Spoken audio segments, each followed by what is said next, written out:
Hey everyone, Retire on Dividends here. Back to make a redo of a video that I made the other day and I posted for a few hours. And sure enough, well, thanks to one of the commenters, it kind of made me double check some of my work. But long story short, I made a video with incorrect data, so I had to delete the video. And I just redid the video after I plugged in, the proper information.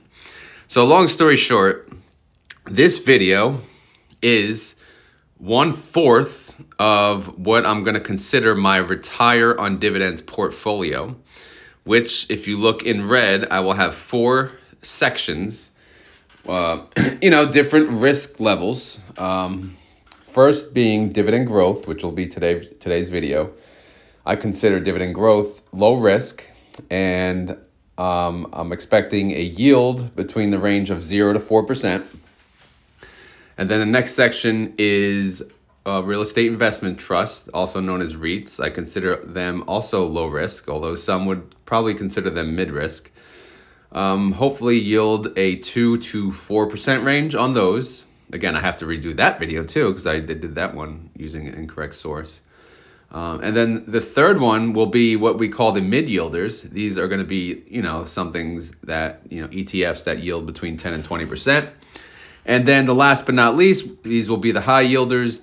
They yield 25% plus. So my allocation for each section is going to be 25% each. And I'll start off that way, and then I'll build it up from there. Then the idea is, although I'm not retired right now, this is what my retirement account will look like. And I'm doing this in a retirement account because my wife has a 401k that allows you to pick and choose any funds you like. So this is going to be what I'll call the eventual retirement account. Obviously, this is separate from my taxable account, which is what I call the retire now account. This is the more, this is the all aggressive account where I'm just building up high yielding dividends to help me either, retire off of, best case scenario, retire off of, or, worst case, just supplement my income, help support my day to day, help pay for diapers, help pay for daycare, help pay for, V-Bucks. I don't know if you guys know what V-Bucks is, but Fortnite is a game that kids play and they want V-Bucks so they can buy dances on a video game, which is pretty ridiculous. But here I am giving my son V-Bucks, $20 for a dance. Yeah, I do that. I'm that dad, unfortunately. But actually, I blame my wife more so than me. But anyway, yeah. So that's why we need dividends to pay for V-Bucks. So long story short, this is the summary of the portfolio. Obviously, I already made a video that talks about this in more detail. But the idea is my retirement, if it's built out this way and I can average, let's just say it's going to be 14.25% yield with all things considered. And then I scroll to the right and I always said I want to have 1.5 million. 1.5 million will yield me $213,000 annually. And being that I want to live off 75% of that and reinvest 25, I would have to live off 160. And no, that's not with taxes taken out. But this account, this is a Roth. This is a Roth 401k, which will eventually be a Roth IRA. So hopefully there is no taxes on this account. But the 1.5 really represents the overall amount I'd hope to have at retirement, if not more. So, that's the idea. Why do I have it separate this way?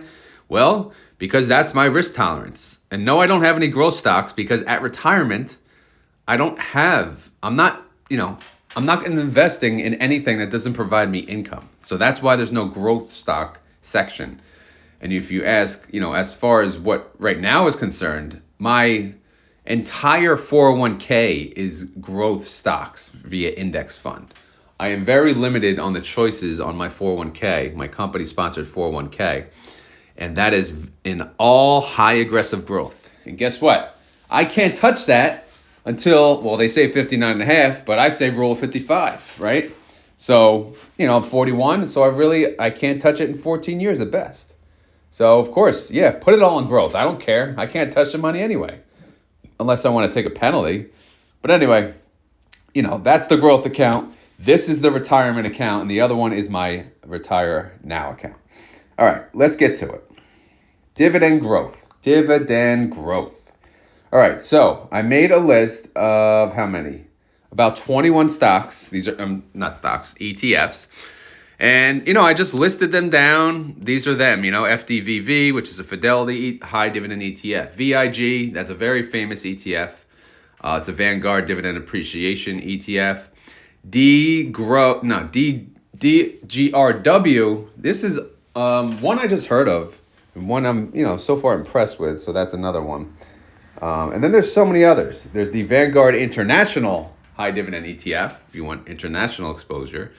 And then there's another Vanguard High Dividend ETF. And then there's DGRO, and then there's SCHD, and then there's all these, right? Kings, this is a new one, KNGS. GCOW, one of my personal favorites. Unfortunately, they didn't make the cut this time around. And then there's T. Rowe Price, and then there's all these different ones. So what did I do? Well, I have current price, and then, the price range, price from the low, 52-week high, 52-week low. But none of that really matters, honestly. Column C through G is kind of irrelevant. I just have it for informational purposes, plus it's formulated, so I don't have to do anything. The work is involved in the green. So these are what matters. So if you look at FDVV, this is the number one ETF per my 5 fields. My 5 fields are expense ratio. This is how much you have to pay per year for them to manage your money. Dividend yield. This is the starting yield that they'll pay you, as of today. 5-year dividend growth rate. This is how much they paid annualized over the past 5 years. And then 1-year growth rate without dividends reinvested. This is just capital gains over the past year. And then the 5-year capital gains over the past 5 years. Again, without dividends compounded in. So keep that in mind. Now, I sorted each column one by one, and I highlighted the top 10 in each category. So there was one ETF that shined, which I mentioned, FDVV. Again, this is Fidelity High Dividend ETF. Had a low expense ratio, had a respectable yield. Again, this is for this group. Obviously, not respectable compared to the high yielders. 5-year dividend growth rate, almost double digits. 1-year growth, tremendous. 5-year growth, tremendous. So it got a grade of 5. This is a perfect score. So obviously, to me, that's a solid. So what did I do? I also highlighted, the 4s, the 3s, and then there's 2s. Unfortunately, I did not let any 2s make the cut, any 2s and 1s, okay? It's just process of elimination. I have to cut out something, right? So I took all of the 3s and above, and I moved them over here to the right. I highlighted the dividend yield in DGRW in red because, well, number one, I didn't believe it. And then I checked the website, and I was like, what? Yes, that is their starting yield. And I almost immediately eliminated them from contention. And then I looked at the 1-year growth and the 5-year growth. And no, I don't care about growth. But this is hard to avoid because with growth in capital will come growth in dividends.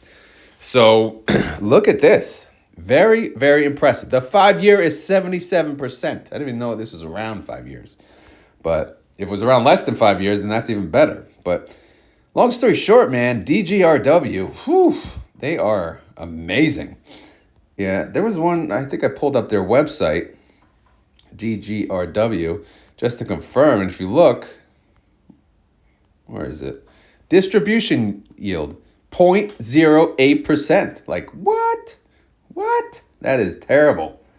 And then you pull up the fact sheet. Okay, so what is this fund about? It seeks to track the price and yield performance before fees, blah, blah, blah. We know. Okay, so why degrow? To gain access to the current investment landscape of U.S. large-cap, dividend-growing companies by applying quality and growth screens.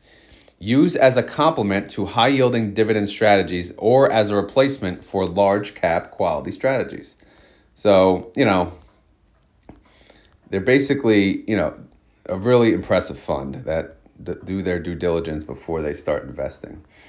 So, and then they have like 10 reasons to consider degrow. Oh, here we go. What is this? Restricted content. What do you got? Log in? This is ridiculous. So, but anyway, DGRW, they're going to make the cut for me, okay? I'm sorry. I just have to. That 77% I fell in love with, even though I don't care about growth, but it matters. It does matter when it comes to dividend growth. So, all right. So let's look at the holdings for all of these. So these are in the same order from grade and down. FDVV, although they have under 100 holdings, their top 5 are pretty good, except JP Morgan. Not a big fan of banks, but if you're going to have a bank, I guess, okay, have the biggest bank. And then VIG, I feel much better with them. They have 315 holdings. Obviously, the top 2 again, Microsoft, Apple. That's the consistency across the 3, which is good and bad. I mean, you can't go wrong owning them. But come on, let's get creative here. But at least the bottom 3 are kind of different on all of them. And then you got VYMI, 1,326 holdings. That I like to see. And it's international. Because if you look at the tickers, I have no idea who any of these are, except maybe Shell. And then you go to VYM, the high dividend yield, JP Morgan, I love Avgo, that's Broadcom. XOM is Exxon, which oil with the current, regime, not so great, but we'll see. You're always going to need oil, so I don't think they're going anywhere. They just, their price ain't moving, but they'll pay a dividend. J&J, well, they're a dominant force. That is for damn sure. And then Home Depot is one of my favorite dividend stocks. So winner. SCHD, yes, that is probably the most popular dividend ETF out there. 104 holdings, top 5. What was that? Merck. Merck. I don't know about some of these healthcare companies. So they got Merck and AbbVie in the top 5. AbbVie's pretty good since they broke off from their primary company. I forget the name. But anyway, SCHD, you can't go wrong. 104 holdings, but they have such a good track record. Although they're starting, where is it? Their numbers weren't that impressive for a growth rate. Look at that. 2.1%. At least their starting yield is a little higher than some of these, 3.87. Their 1-year growth, not that great. Their 5-year growth, pretty good, over 10%. So SCHD, yeah, they're good, but they're not the best. That is for sure. They're not the top 5. Degrow, another very, very popular one. This one, they strive. Look at the name, Degrow, dividend growth. Okay, you sold me. Obviously, I'm another Microsoft in the top. SDVY is another curious one. This one, look at the tickers. Like, what is that? So that one, I went to the website, and I like what I saw, right? So this is information from the website, and I looked here. So to be eligible for inclusion in the index, companies must have a minimum of 3-month average daily dollar trading volume of 2 million, okay. Minimum market cap of 500 million, okay. Paid a dividend in trailing 12-month period greater than the dividend paid in the trailing 12-month period prior. 3 and 5 years prior. Okay, good. Positive earnings per share in the most recent fiscal year greater than earnings per share 3 fiscal years prior. Okay.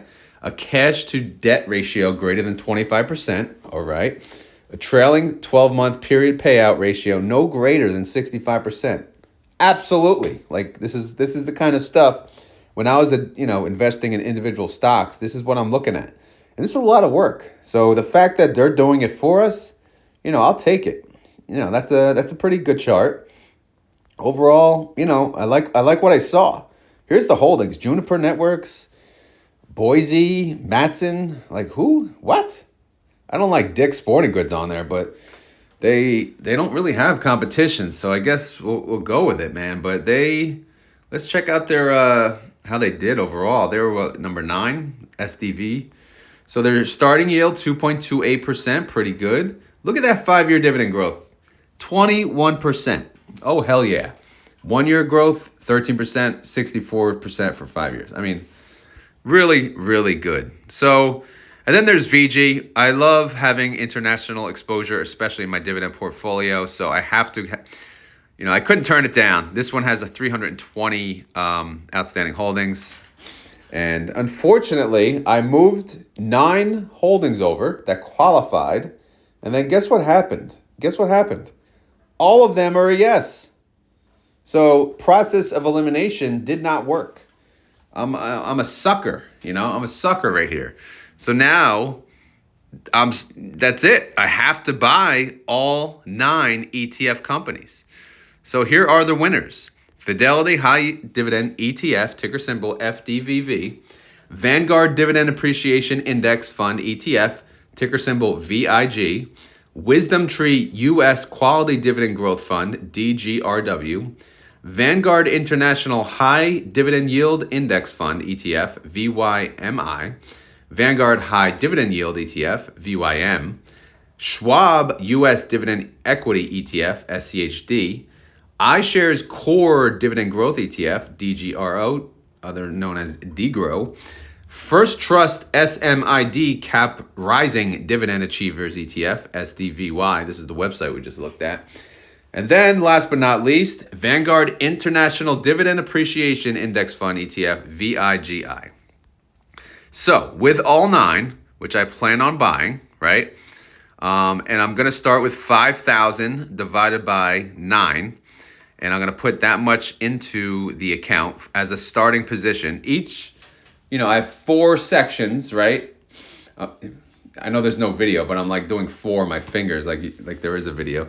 But there's 4 sections, and each section is going to start with 5,000 each.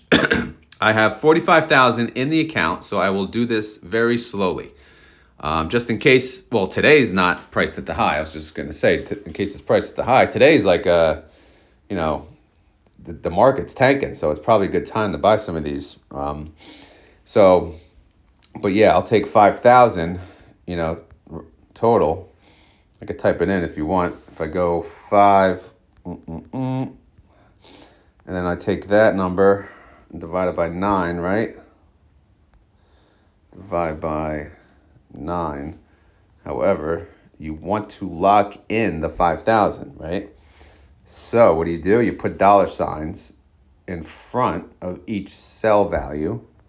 And that way, when you carry down the formula, it will work. It will keep the consistent value. So what do we got? We got 555. Obviously, if I copy that down, it will remain the same for all 9 of them, right? Oh my God, come on. There we go. Paste that. So I'm going to put $555 in each fund as a starting point, and then we will go from there. So my average expense ratio for all of these, 0.18%. My average dividend yield, 2.88%. So if I go back to the first screen, obviously that fits in the 0 to 4% range, so really good. 5-year dividend growth rate, this is what I'm talking about, 10.35%. So double-digit dividend growth. Let's keep that up. 1-year growth, again, capital growth. This is no dividend. 8.48%. Sure, I'll take some capital growth. 5-year capital growth, 49%. Hell yeah, I'll take that. So in summary, again, this is subject to change, of course, when I have, time to re-review it, which, when it comes to things like this, I look at them either once or twice a year at most. There's so many good ETFs out there, guys. It's tough to find a right or wrong. A lot of these fund managers are very impressive.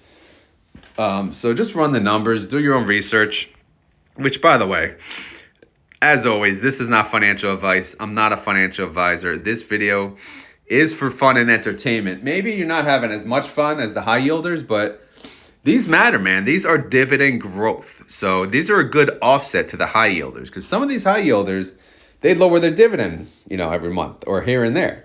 But when you have dividend growth stocks, you're not typically lowering your dividend. Typically, your dividend should go up over time. So this is a great offset to have in a retiring portfolio, because you want to keep up with inflation. You want to keep up, with these ridiculous expenses. So this is why, again, I have this 25% allocated to funds like these.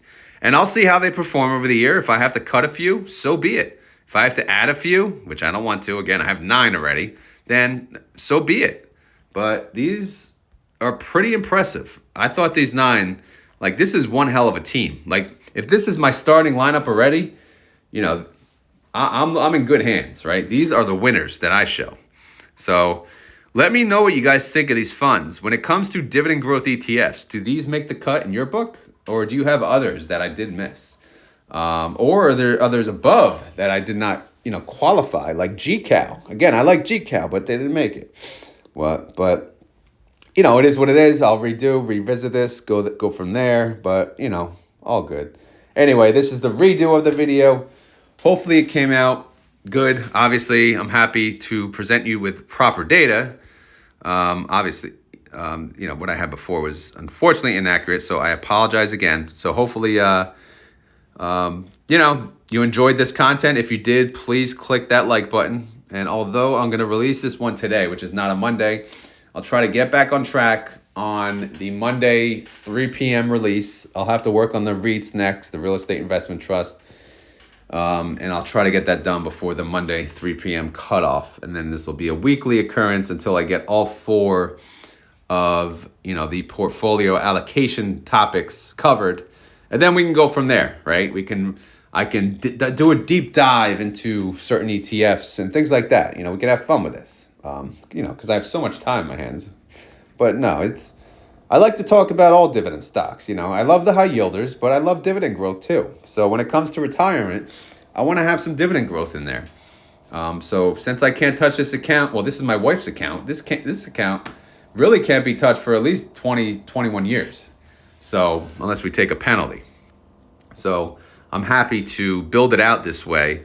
Again, the allocation we saw, dividend growth, real estate investment trusts, and then mid-yielders and high-yielders. I think this is a deadly force.